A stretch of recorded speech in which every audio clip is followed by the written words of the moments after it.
Tại sao đặt ban thần tài mà vẫn không thấy may mắn? Nhiều gia chủ thắc mắc, đặt ban thờ thần tài rồi mà sao vẫn không thấy hút tài lộc? Sự thật là, thờ đúng thì tài mới vào nhà.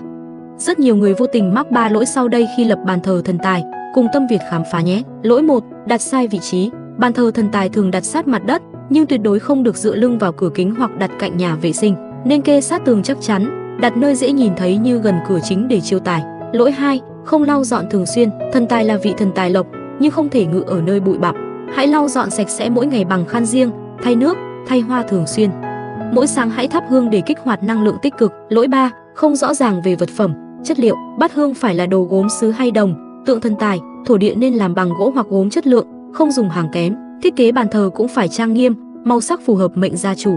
Nếu quý gia chủ còn băn khoăn về việc đặt bàn thờ sao cho đúng, đừng ngần ngại nhắn cho Tâm Việt. Với hơn 15 năm kinh nghiệm, chúng tôi sẵn sàng đồng hành để bạn an tâm thờ cúng, trọn vẹn tâm linh.